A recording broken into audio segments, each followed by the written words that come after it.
countdown has begun. And both players are ready. DIMAGA already saying good luck, have fun, GG, with a heart. I wonder if he'll do another one in game.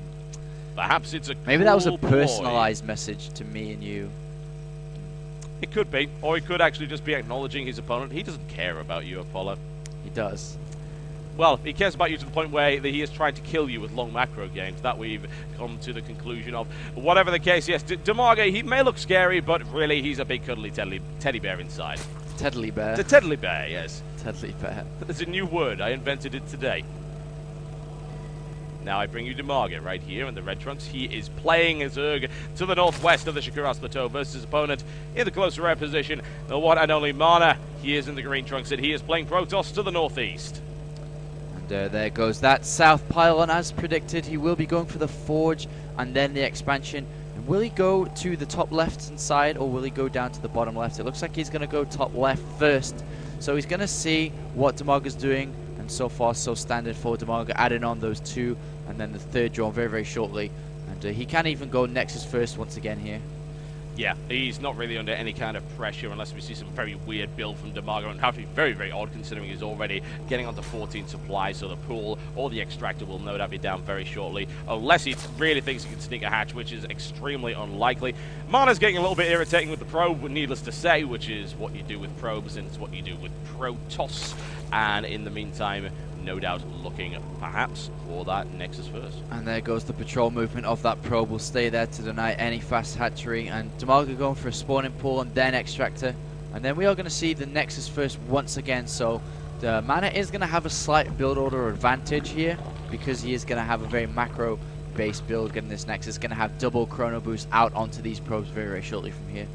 Yes, that he will. And needless to say, Shikuras Plateau is a really easy map to defend your natural on. It's absolutely ideal. You've got a fairly narrow ramp. You've got limited angles of attack. It's really close to your main, so reinforcements are quite easy to bring in, and it's difficult to flank as well. You can't really attack it from any other direction. So I would imagine Mana's feeling really comfortable right now. Overlord goes in, sees no gas. He's a gasless build. Moves down to the edge of the ramp, sees nothing there, understands what this is. So he's going to have to take off gas very, very shortly here. And he will go ahead and directly upgrade speed and expand behind this. And will try to get up that early third base to try to keep up and if not overtake Mana in the macro game. 4 links come in a surround on the probe, cleans it up nice and easy. No pylon to slow DIMAGA down. And he will take that expansion right away. Yep, and as you said, the speed upgrade coming in nice and early this time around. That's something that sometimes we don't see from DIMAGA. In this series, we've seen slow Zerglings for a very long time, but he's not going to make that same mistake again. That said, the speed will give him great map control, but it's not going to allow him to get into this base yet. And another Overlord is coming into the base of Mana. And basically, when you open up this build, that is the thing you need to do with Overlords, is you need to get them into good location while you can. There's nothing there to prevent that. He sees the double gas has been taken on the main. He sees nothing on the natural yet, but there's nothing out here to prevent these Overlords from getting all the information necessary. And this probe on the left-hand side can be a big nuisance if not found. Yeah, he's got to be really careful about that. Proxy pylon placement is a big risk in this particular map. There's all sorts of nonsense that go out here. It looks like Ronnie the Zergling is going to go and have a look and see if he can stalk that probe and eliminate it before it becomes a threat. He is sitting there, hasn't quite got the speed. Oh, there he is. He is going to pick it off, which is excellent. And the hatchery, the third one for DIMAGA, is going to go down here nice and early, just before the natural finishes as well. Overlord still in position, seeing all the chrono boost action, seeing the gases that have been taken, that haven't been taken. Now the sentry has been making DIMAGA will start to move these to the edge of the map. Now, as you see, it is moving out. And Mana looking for a location. He actually almost put it down on the natural and then was like, oh yeah, oops, Overlord still Probably there. best that we don't do that unless we're trying to fake some kind of Stargate play. This would of course be the third time that Mana has gone for this Stargate play. The first time, pretty damn effective. Second time, not so much. To be fair, he's actually built Stargates in every single game, but I don't think he was really planning that in game 1. Indeed, and once again we will be looking for that 7-minute timing of that evolution chamber, which is perfect against this, and he will be immediately being able to go ahead and build spore crawlers, and we'll have to see, is he going to build additional queens? He has done every game so far, and DIMAGA needs to think now by process of elimination what can Mana possibly do behind this? And an Overlord does move in, and it doesn't quite scout that Stargate, unfortunately. Yep, it's going in the wrong direction, and he is not going to see the gas. I don't think that's going to be shut down as well, so he's not aware of this third assimilator. That's a bit problematic, but there are only a few things that could come out of this. If it's a Forge Fast Expand and it's walled off like this, it's either going to be some Stargate play, it's going to be some Dark Templar nonsense, or, of course, you'll be looking for something even crazier like very, very fast Colossus. Stargate is the most likely, and DIMAGA is preparing for it already. Yeah, I mean, getting the Evolution Chamber up at 7 minutes enables you to build spore crawlers if need be. He may add one for safety precautions on the natural anyway, because DTs are very viable, especially in a best of 5 like this. It can give you a very easy win, so I wouldn't be surprised if he did that. We do have the Roach one going up, +1 melee attack going up as well. I love the use of that. I mean, when a lot of players be like, okay, I'm just going to get the Evolution Chamber up at 7 minutes, and then they forget about the upgrades, you have to continue with that also. Yeah, you must. DIMAGA has been sort of spotty in terms of his upgrades. Some of the time he's gone for really heavy upgrades. Sometimes he hasn't. I mean, there was that map where he was just stuck on 2 for the longest time, and there were opportunities, I think, to do a little bit more with that. Whatever the case, 2 Spore Crawlers coming up, and this Void Ray will not be able to shut anything down, but 3 might.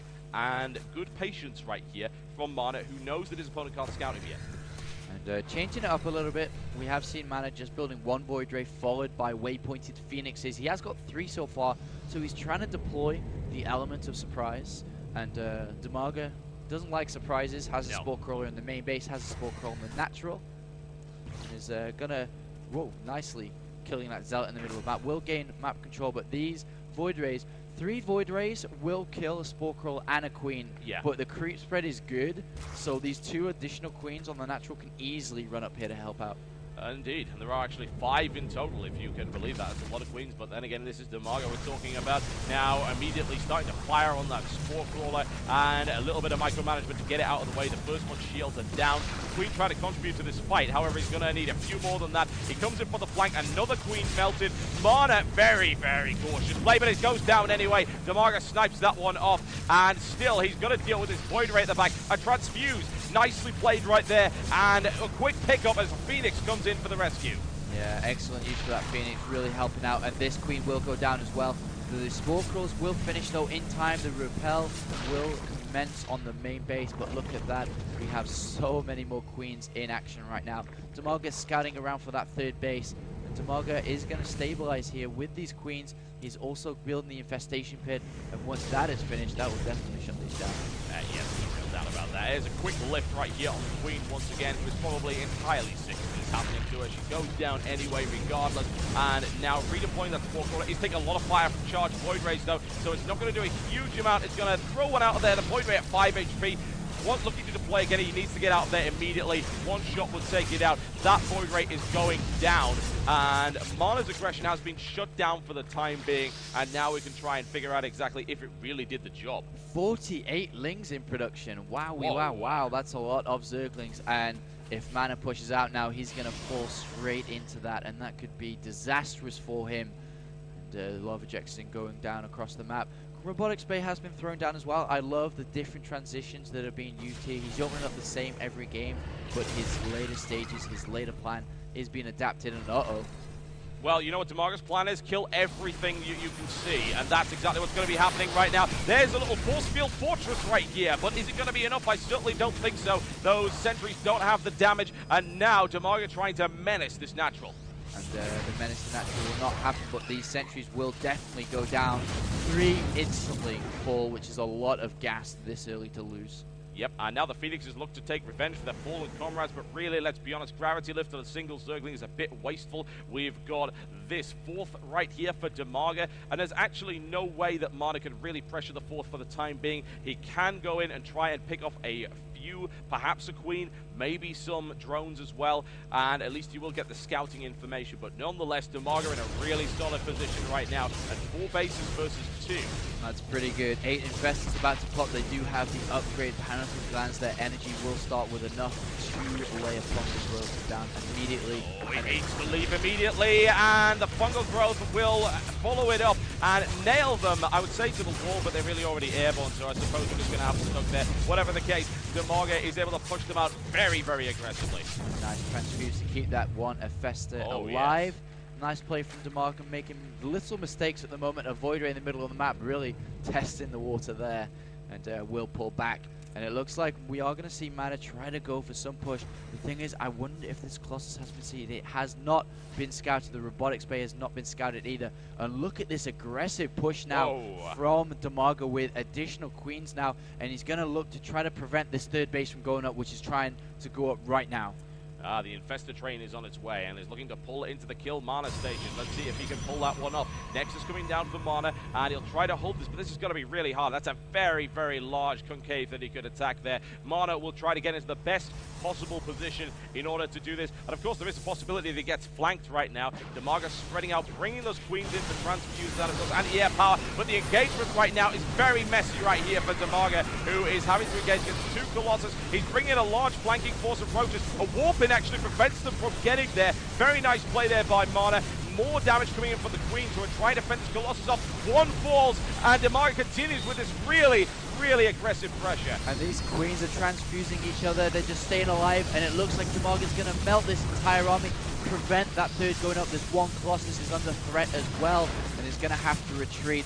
And now DIMAGA looking in absolutely fantastic shape. He absolutely is, and he's got to follow this up. He will not let this go. He's a dog with a bone, and he's got 45 Zerglings coming across right now. There's the cancel, and once again, contained now on two bases as DIMAGA has full run of the map. He has 4 bases. He's taking the extractors on that 4th base now, making use of that and making sure he does get the gas income. He's about to be at Hive now. The Spire has finished. Greater Spire will immediately morph as well. There we go, and he's going to go into these Broodlords once again. And really, Mana just does not have the composition to deal with Broodlords whatsoever. No, he doesn't. I also would like to point out that DIMAGA is using a rather unusual counter to Colossus, which is actually very slow Queens, as opposed to bringing out Corruptors early. And that, of course, keeps that Spire completely hidden from his opponent. Very, very nice, and gives him the ability to transfuse. So it's an awesome push. It's very slow, but he doesn't need speed right now. All he needs to do is maintain and contain. However, there are still Colossus on the field. There are 3 in total. There's 1 more on the way. They got +1/+1 upgrade, so that's very dangerous, and the Queens might end up getting caught out here. And these Queens are going to die. There's no point transfusing them, to be honest. They're going to go down anyway. Bit of a waste of energy, but nevertheless, the Corruptors are on the way out now. And he probably doesn't even need to wait for Broodlords. He can just go with 9, 13 Corruptors that will come, and the ground army will be left naked with nothing around to help them. And he may want to just put salt in the wound. He knows he's ahead. Let's see these Broodlords morph. Yes, I think he's going to go for that. Why not? You might as well. You know that you've got a good contain on right there. He's only just rebuilding his 3rd. You know that you've got solid map control, a good unit composition, and an upgrade advantage. You might as well make Broodlords. Will he? I don't know. I mean, he's not doing it right now. He's just going to play a little bit safe because there's nothing there that can really stop Broodlords, but at the same time, there's not anything that can stop Corruptors. And there are 4 Colossus, and it's probably better to stay on the Corruptors until all the Colossus do go down. You'll target fire them singly, pick them off nice and fast, then probably morph the Broodlords right in front of the army. Yeah, that would be insult to injury, and DIMAGA looking to try and flank around once again. He may check to see if there's another one there. He did with the Zergling, and in the meantime, here comes DIMAGA, and he already gets a really solid engagement. Colossus falls almost immediately. A second one collapses, and that's before they even get a shot off. Right now, Mana in a really hard defensive position. The Queen takes one, and right now, DIMAGA annihilating this Colossus force. Infested Terrans dropping in, and GG!